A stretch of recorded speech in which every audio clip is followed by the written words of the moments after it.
نحمده ونستعينه ونستغفره ونعوذ بالله من شرور أنفسنا ومن سيئات أعمالنا من يهده الله فلا مضل له ومن يضلل فلا هادي له وأشهد أن لا إله إلا الله وحده لا شريك له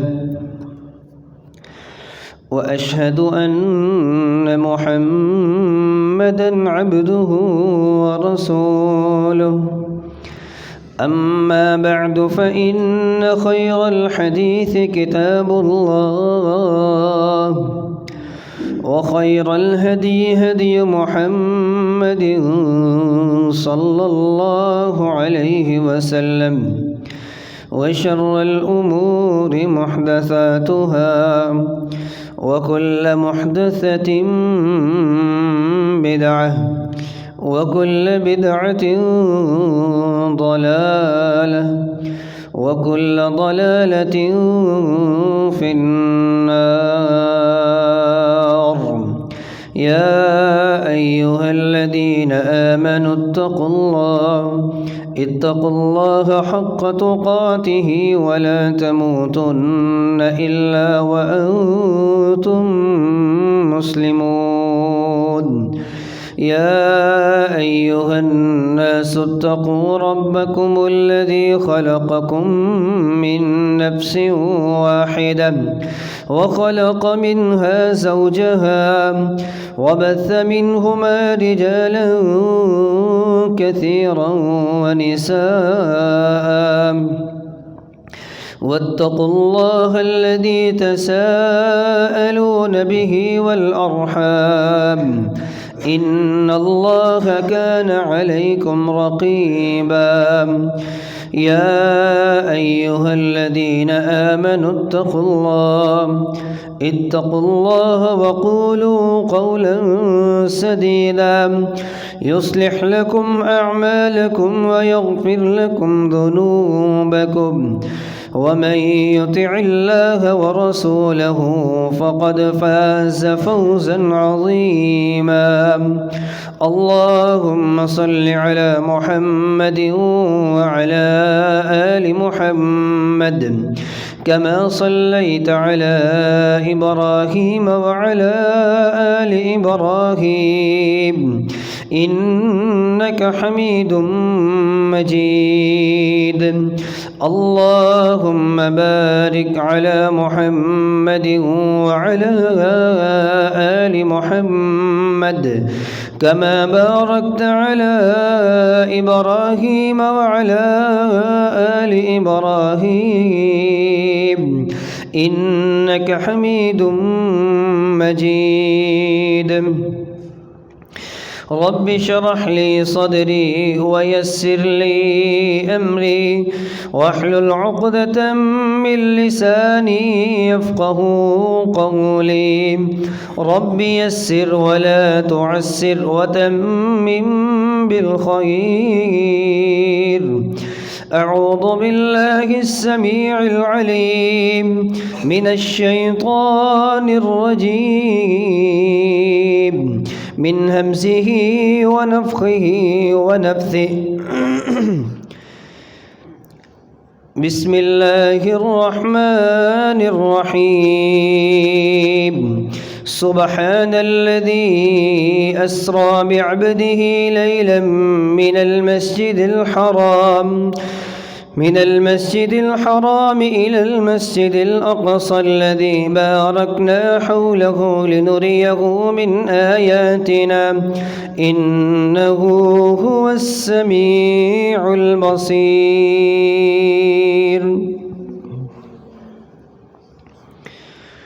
ہر قسم کی حمد و ثنا، کبریائی، بڑائی، شہنشاہی، یکتائی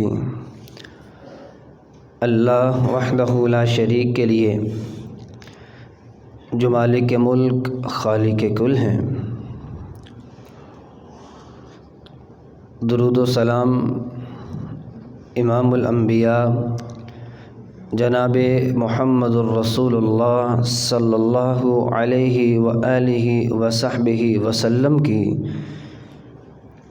مقدس مطہر بابرکت ہستی پر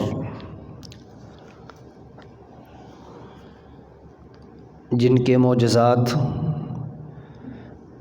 اور اللہ کی طرف سے ملنے والی آیات بینات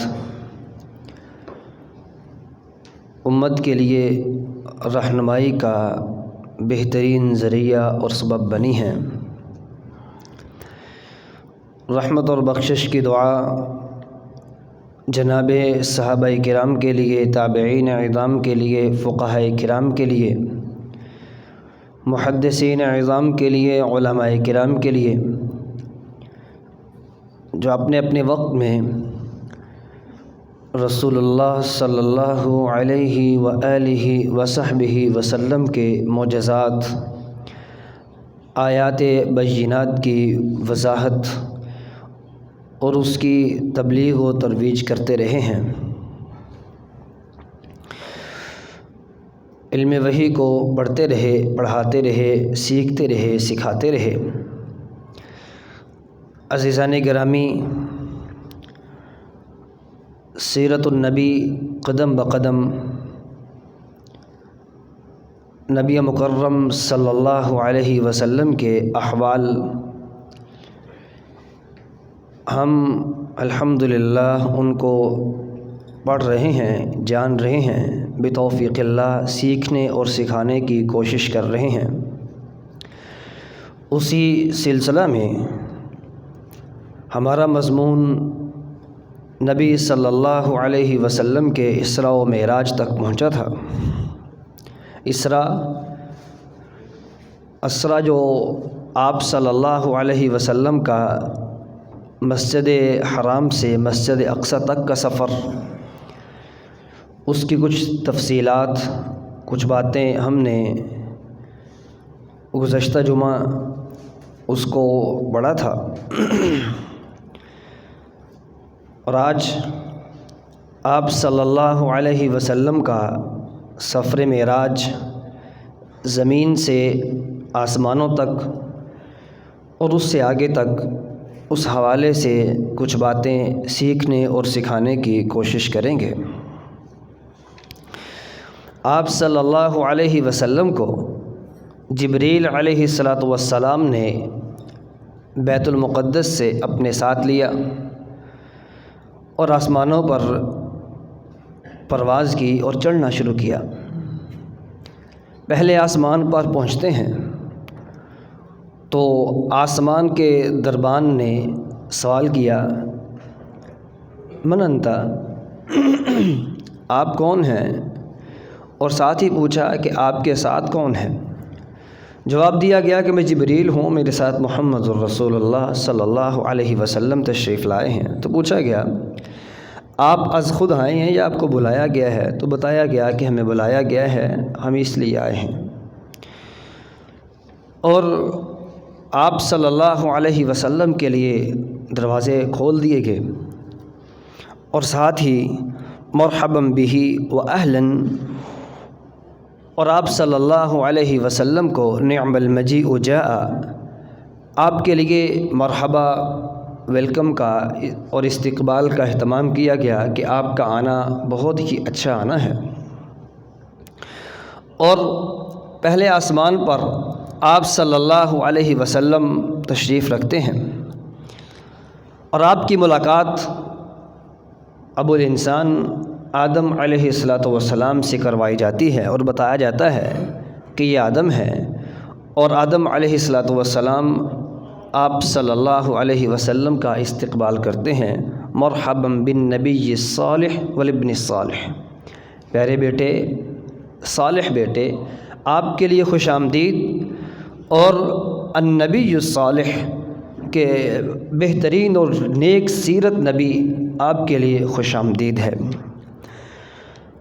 آدم علیہ السلام تشریف رکھتے ہیں، دائیں دیکھتے ہیں تو آدم علیہ السلام وہ رونا شروع کر دیتے ہیں، ہنسنا شروع کر دیتے ہیں، خوش ہو جاتے ہیں۔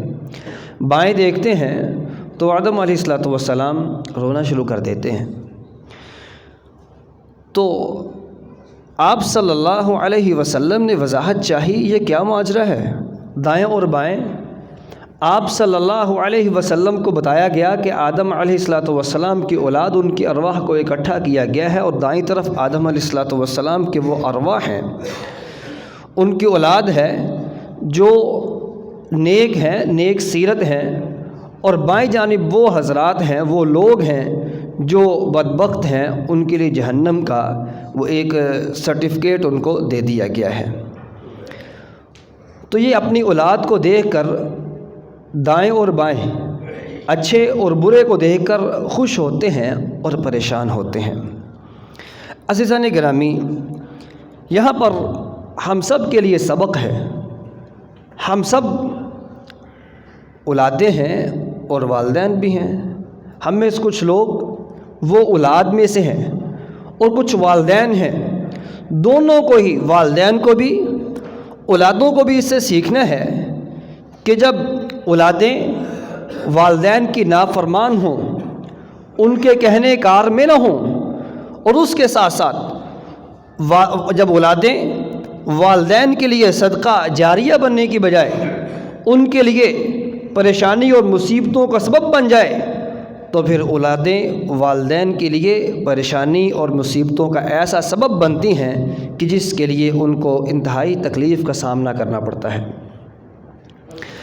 اگر یہی اولادیں اچھائی میں اور نیک کاری میں اپنے آپ کا اور اپنے والدین کا نام روشن کرتی ہیں، تو پھر یہی اولاد ہے جس کے بارے میں رسول اللہ صلی اللہ علیہ وسلم نے فرمایا تھا، اولد صالح یدعو لہ۔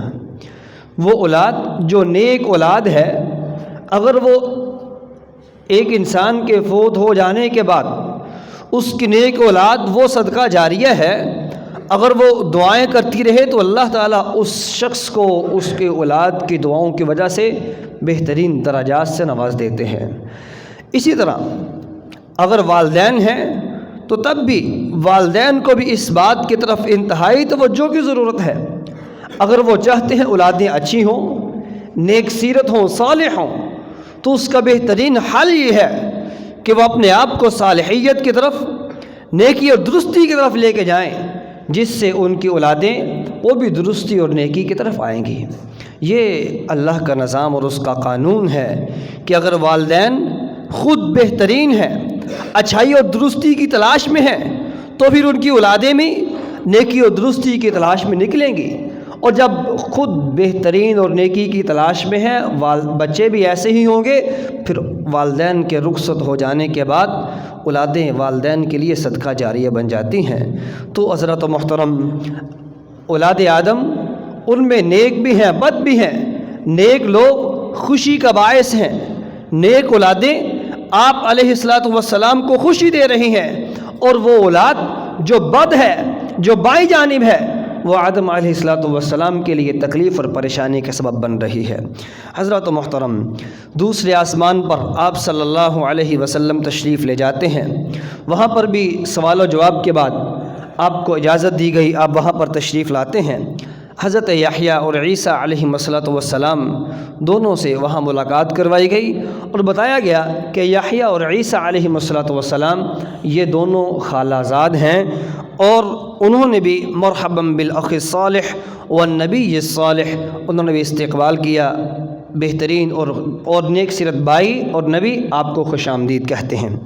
اور آپ صلی اللہ علیہ وسلم نے صحیح بخاری کی روایت کے مطابق عیسیٰ علیہ السلام کا کچھ ان کا حلیہ بیان کیا۔ آپ صلی اللہ علیہ وسلم فرماتے ہیں، وہ عیسیٰ علیہ السلام درمیانے سے قد کے سرخ و سفید رنگ اور قدرے گنگریالے بال، جیسے ابھی کوئی غسل کر کے باہر نکلا ہو تو اس طرح کے گنگریالے سے بال تھے، اور اگر ان کا کوئی مشابہ یا ان کی تشبیہ بیان کی جائے تو عروہ بن مسعود الثقفی رضی اللہ عنہ ان کے مشابہ ہیں۔ آپ صلی اللہ علیہ وسلم نے عیسیٰ علیہ السلام کا جو حلیہ بیان کیا، صحیح بخاری میں اس یہ روایت موجود ہے۔ اسی طرح آپ صلی اللہ علیہ وسلم تیسرے آسمان پر تشریف لے جاتے ہیں۔ وہاں پر بھی سوال و جواب کے بعد آپ کو اجازت ملتی ہے یوسف علیہ السلام کے ساتھ آپ کی ملاقات کروائی گئی، جن کے بارے میں کہا گیا اللہ نے ان کو اللہ تعالیٰ نے ان کو حسن کا آدھا حصہ اور وافر حصہ عنایت فرمایا ہے، اور یہ وہ نبی ہیں علیہ السلام جن کے والد وہ بھی نبی، جن کے دادا بھی نبی، جن کے پردادا بھی نبی۔ یہ وہ نبی جن کو اللہ نے یہ خصوصیت دی ہے کہ والد، دادا اور پردادا تینوں ہی نبی ہیں، اور خود بھی اللہ نے ان کو نبوت کے عظیم منصب پر سرفراز فرمایا ہے۔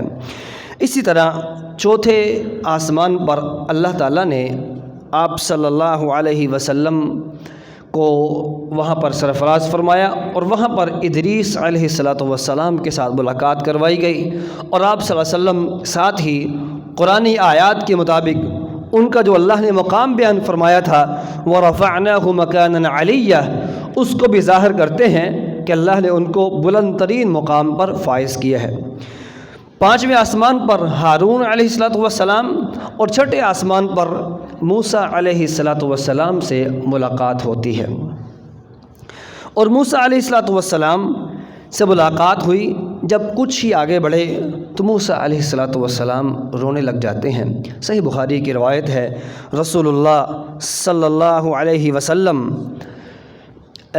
سبب پوچھتے ہیں کہ موسیٰ علیہ السلام کیوں رو رہے ہیں، تو موسیٰ علیہ السلام خود ہی بیان فرماتے ہیں، رب هذا الغلام بعثه بعدی يدخل من امتی الجنہ، اے اللہ، اے میرے مالک، یہ نبی میرے بعد مبعوث کیا گیا، اس کو آپ نے میرے بعد بھیجا ہے، لیکن اس کی امت میری امت سے بڑھ کے جنت میں جائے گی، میری امت کم اور اس نبی صلی اللہ علیہ وسلم کی امت مجھ سے بڑھ کے جنت میں جانے والی ہے۔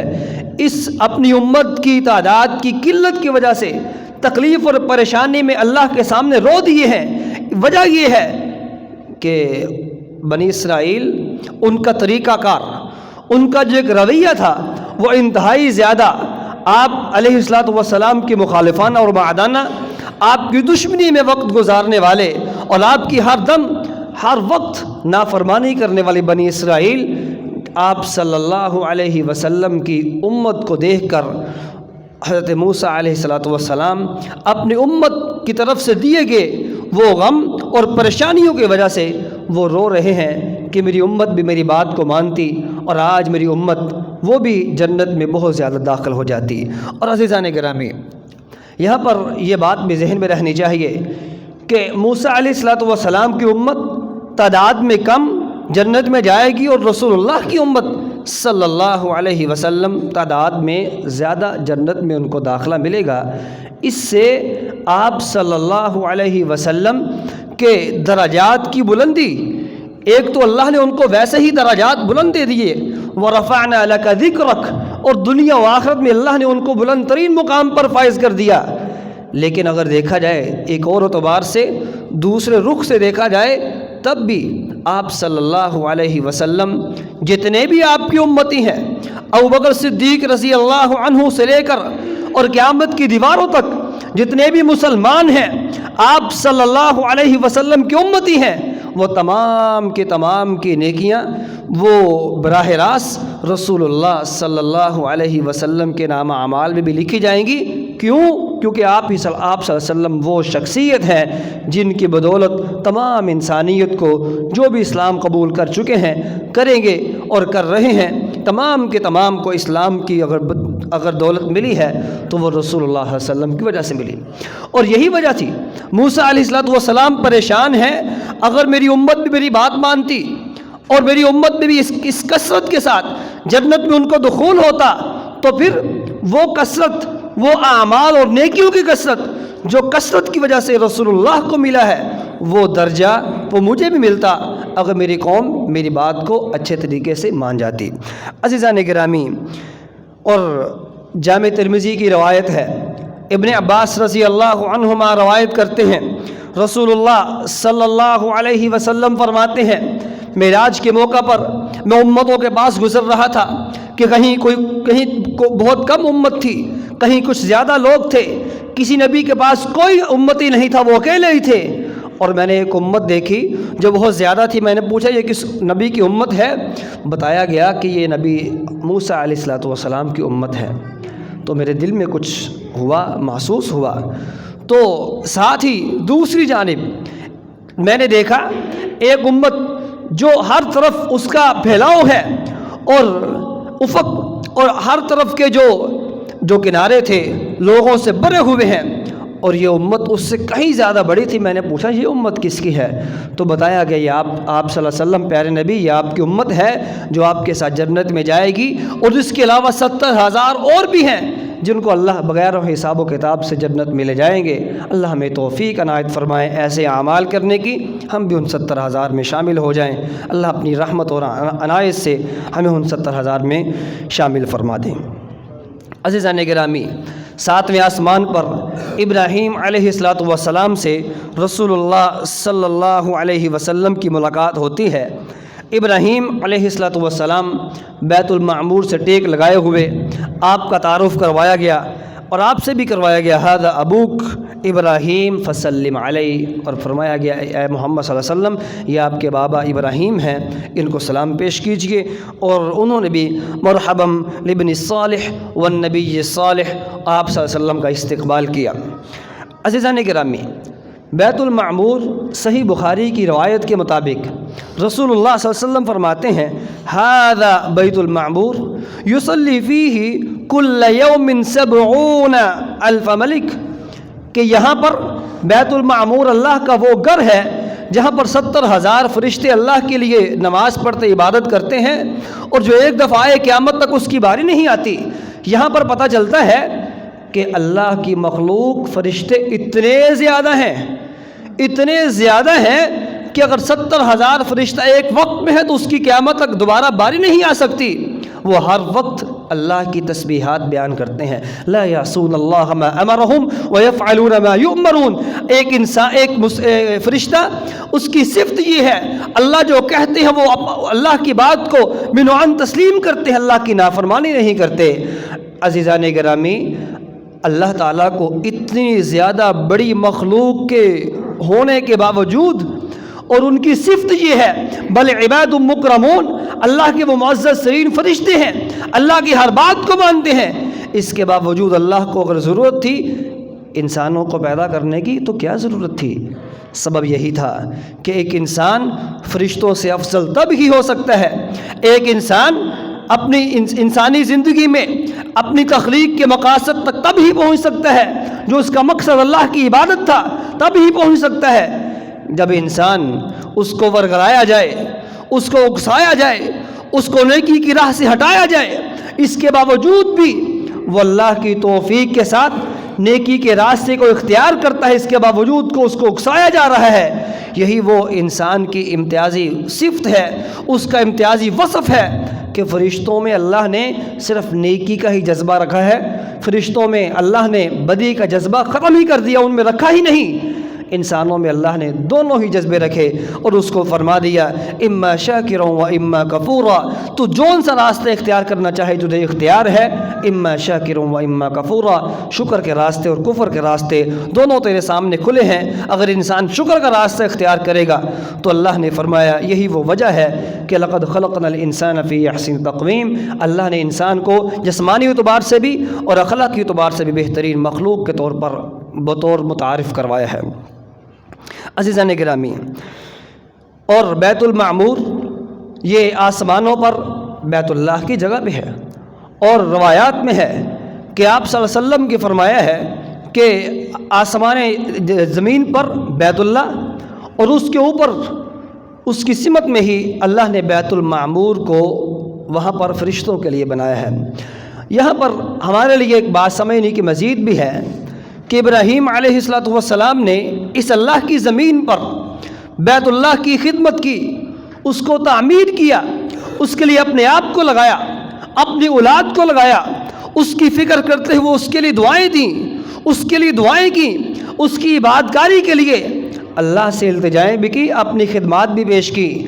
اللہ نے اس مسجد کی خدمت، مسجد سے محبت، مسجد سے لگاؤ اور الفت کی وجہ سے اللہ نے وہ مرتبہ اور عظمت عطا فرمائی ہے کہ 7 آسمانوں پر بیت المعمور جو فرشتوں کے لیے تھا، اللہ نے ابراہیم علیہ السلام کو اس بیت المعمور کا بھی ساتھ دے دیا۔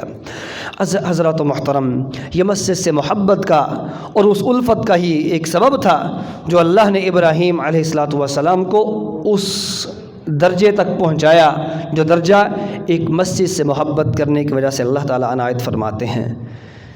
گزارش یہ ہے کہ اگر پیچھے جگہ موجود نہ ہو تو اوپر تشریف لے جائیں، انتظام موجود ہے۔ سلمکم اللہ۔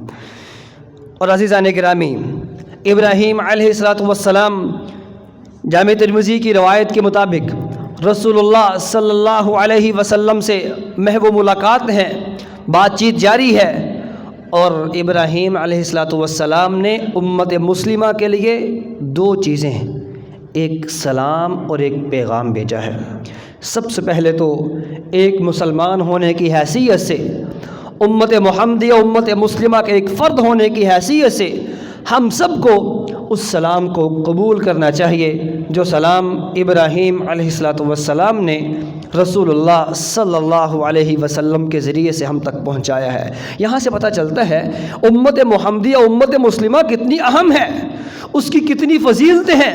سلام بھیجنے والے وہ جد الانبیاء ابراہیم علیہ السلام ہیں، سلام لے کے آنے والے وہ سید کائنات سید ولد آدم صلی اللہ علیہ وسلم ہے۔